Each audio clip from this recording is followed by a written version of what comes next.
Hey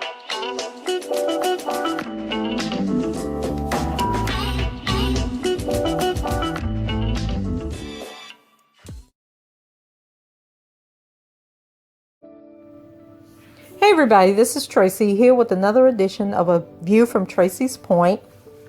And if you guys remember when I read the motion from the Eastern District of New York a few weeks ago where they were requesting an anonymous jury in the case against Mr. Kelly, that the defense had also filed a motion asking for additional time to respond to that motion.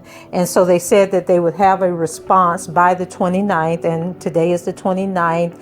And here is the response. It comes from Michael Leonard, who you guys know is one of the attorneys on the case. And he doesn't file a motion. He basically sends a letter per se. It's not like the normal motions that they send, but he's basically writing to Judge Donnelly, and he's saying that we respectfully submit this letter as the response on behalf of Mr. Kelly in opposition to the government's motion for an anonymous jury and for certain restrictions on Mr. Kelly's voir dire rights. As further set forth below, the government's motion should be denied. And so it says the government's request for an anonymous jury. The impaneling of an anonymous jury presents the possibility of unfair prejudice to the defendant and the danger of encroaching on the presumption of innocence. And then he goes on to cite a couple of cases, and he says, thus the impanelment of an anonymous jury is a drastic measure. He has drastic measure in bold letters, and is one that should be taken only in limited circumstances. And he cites a couple of more cases, and he says, in the present case, the circumstances presented do not support the imposition of such a drastic measure. And in one of those cases that he cites is the United States versus Mustafa, which was a case that was heard in the Southern District of New York in 2014. And so he says, indeed, in Mustafa, the court denied the government's motion to impanel an anonymous jury and to impose certain protective measures for the jurors, even though the charges in that case were far more serious than those presented in the present case. In that case, the defendant was charged with acts involving material support of terrorists and terrorist organizations, end quote, as well as hostage taking. As the starting point for its analysis, the Mustafa court first noted that the principle that a shield of innocence surrounds a defendant extends back to ancient times. And then he cites some more cases. And he says, thus, the Mustafa court emphasized that any practice that may impact that shield of innocence requires close scrutiny in light of reason, principle, and common sense. In denying the government's motion, the Mustafa court held that the prior serious charges against the defendant were not in and of themselves and sufficient basis upon which to grant an anonymous jury. Moreover, the Mustafa court rejected the government's argument that the fact the case might garner significant media attention was a sufficient basis to impanel an anonymous jury, because that occurred in any number of cases tried in the Southern District each year. Finally, the Mustafa court found that the government had failed to appropriately establish that this defendant or this case presents a situation in which a jury faces real or threatened violence. Accordingly, in denying the government's motion, the Mustafa court credited the defendant's argument that the impanelment of any anonymous jury would poison the atmosphere of the case and serve to bolster the government's case by creating the impression that the defendant is dangerous and guilty and that the jurors themselves are likely targets.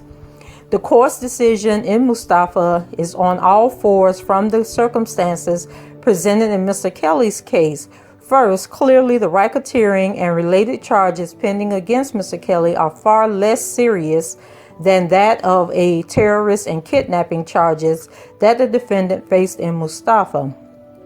Likewise, just as in Mustafa, the fact that the case may attract significant media attention is nothing out of the ordinary. More importantly, that media attention does not serve to establish in any way whatsoever that this defendant, Mr. Kelly, or this case will subject the jurors to any sort of real or threatened violence.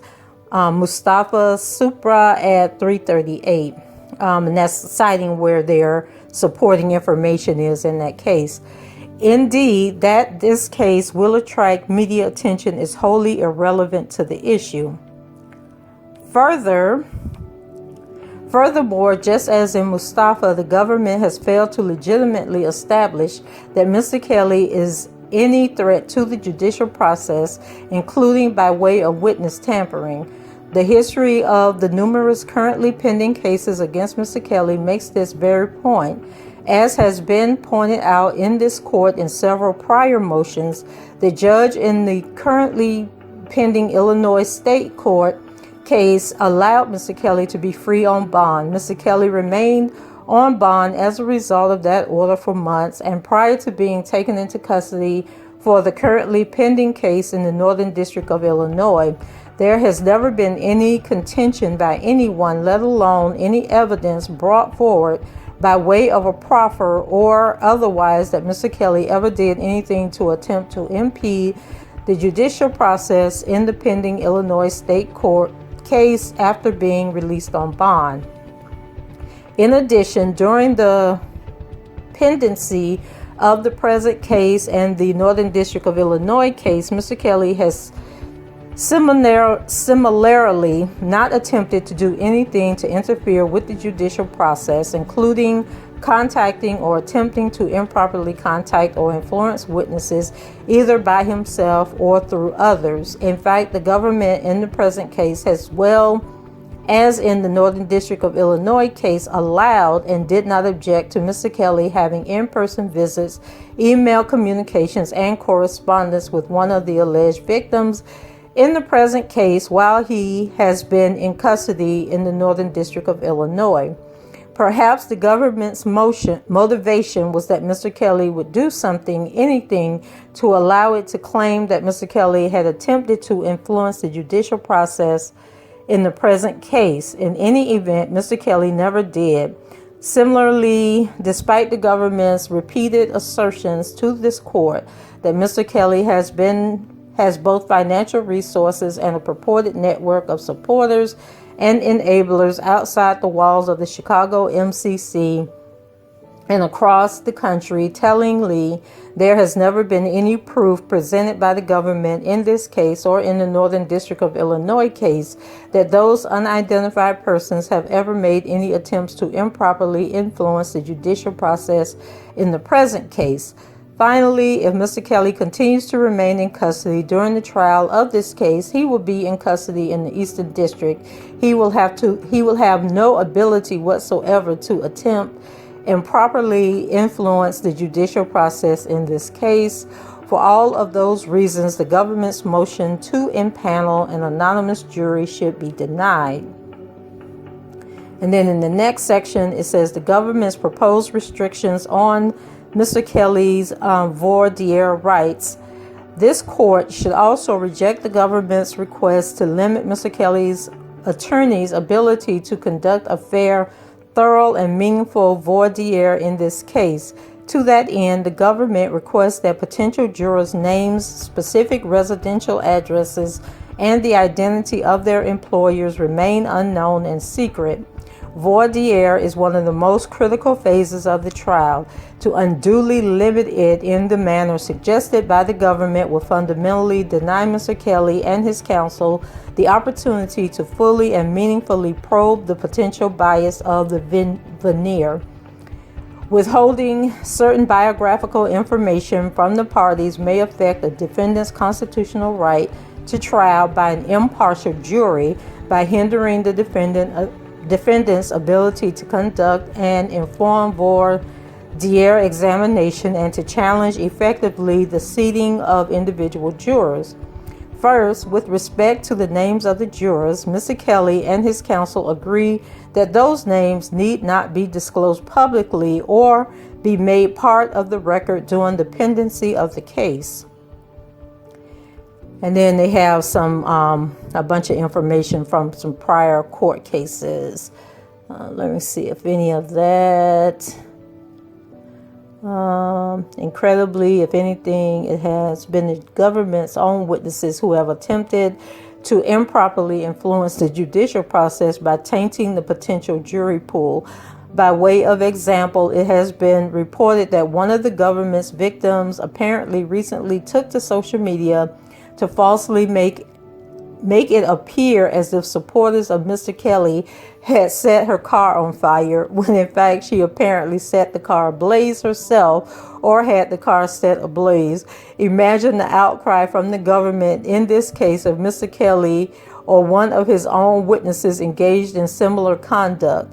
Mr. Kelly's counsel is unaware of any police report even being filed in connection with that fire, let alone any investigation into the bizarre occurrence by the prosecutors or investigators for the United States Attorney's Office for the Eastern District of New York. Apparently, that is good for the goose. What is good for the goose is not necessarily good for the gander in the present case. And then number two, they say, to the extent this court grants the government's motion to impanel an anonymous jury, it should provide the following admonition to the jurors.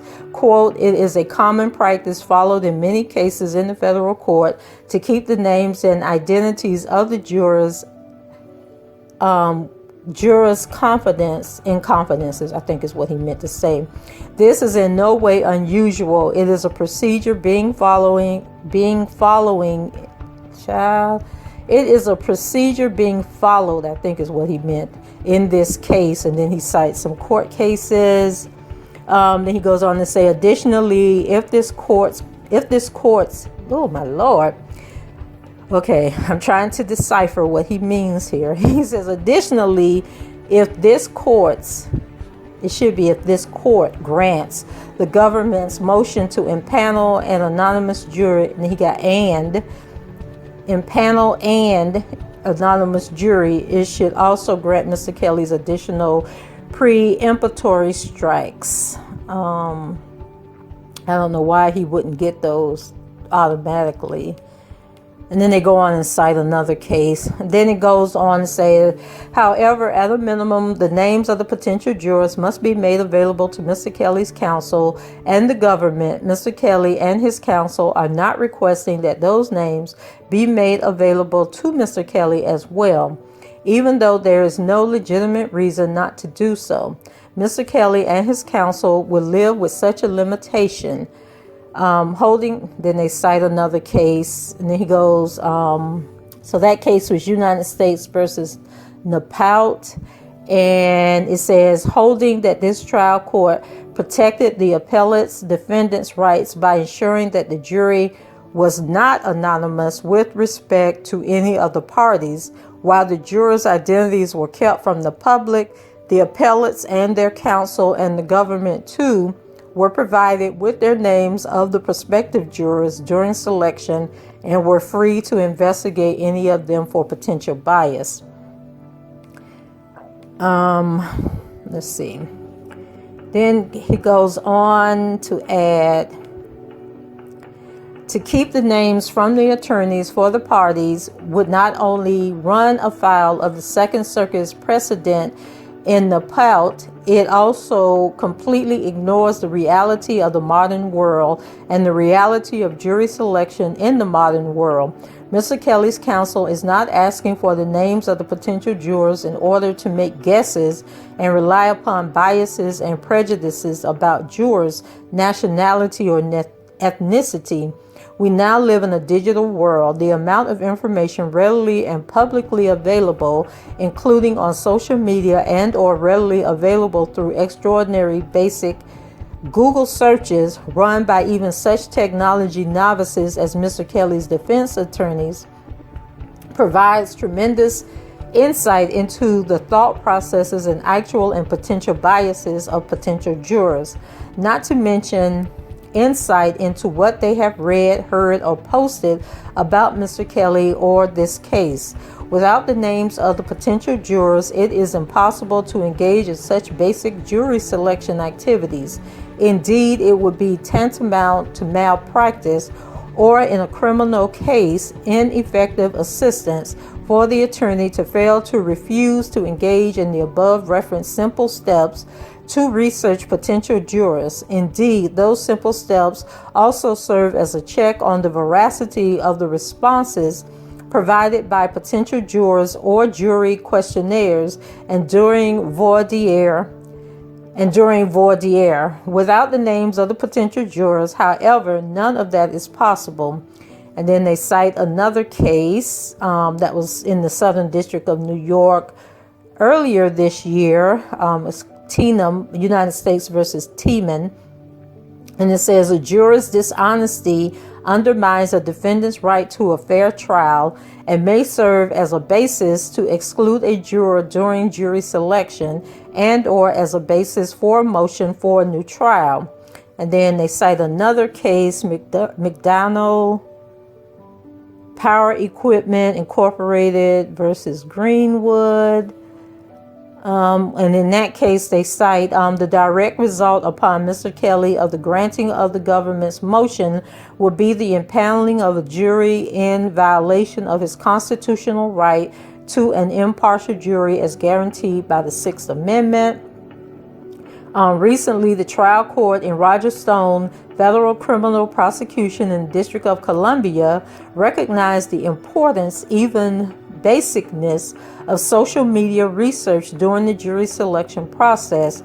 United States versus Stone, and you guys know that's Donald Trump's best friend, who he recently pardoned. Okay, it says no. I'm sorry. Then they give the case number, and it says in that case, defendant brought a post-trial motion seeking a new trial based upon inter alia false statements or non-disclosures by potential jurors who ended up serving on the jury during the voir dire process. In denying that motion, the Stone court held that defendant and his counsel could have and thus should have researched the potential jurors on social media at that time, i.e. during the voir dire process, as the court in Stone noted. And in the note sections, they talk about a little bit more about that case. Basically saying that without being able to research the jurors, you don't know which ones to object to being, like you might want to exempt that person. But if you're not able to do research on them, then you don't have that opportunity to exclude them from the jury. And so it continues on to say, and this is a quote from the motion that they cite.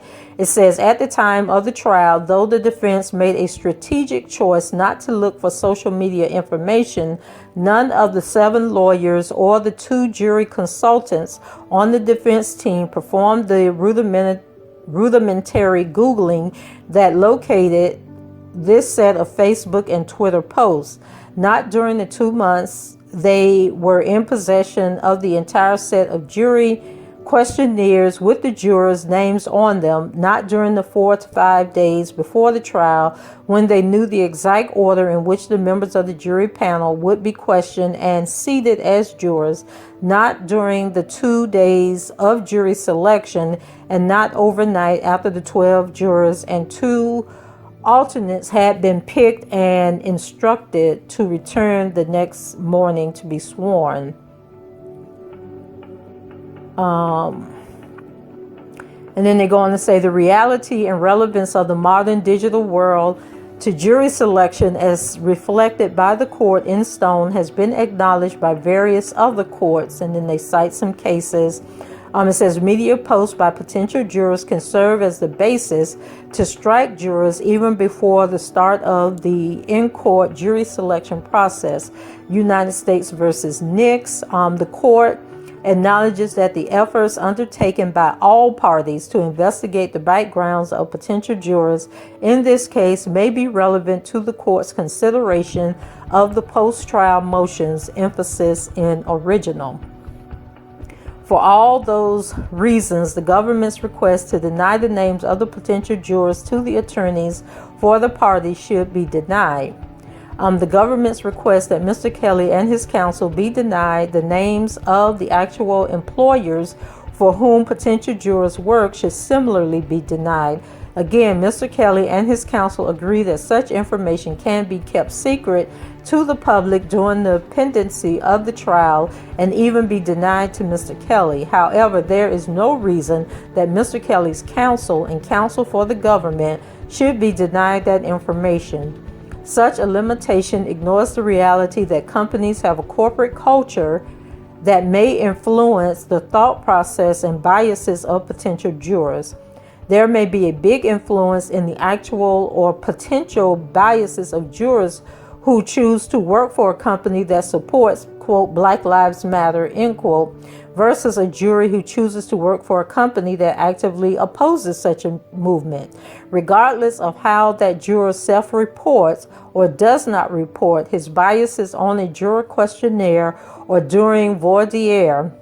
Moreover, armed with knowledge of a potential juror's actual company affiliation, jury research can be appropriately conducted on publicly available information. For example, knowing that hypothetical potential juror, quote, Sarah Jones, end quote, works for the hypothetical, quote, Acme company, end quote, goes a long way towards narrowing down whether certain social media and other posts were made by the Sarah Jones, who is part of the veneer from thousands of other individuals known as Sarah Jones. In addition, the Sarah Jones may be affiliated with publicly available posts tied to or disseminated by the Acme company, ranging from posts reflecting opposition to Mr. Kelly to posts that reflect the potential for the acceptance of biases by the potential juror, such as funding the rights of those subjected to alleged sexual abuse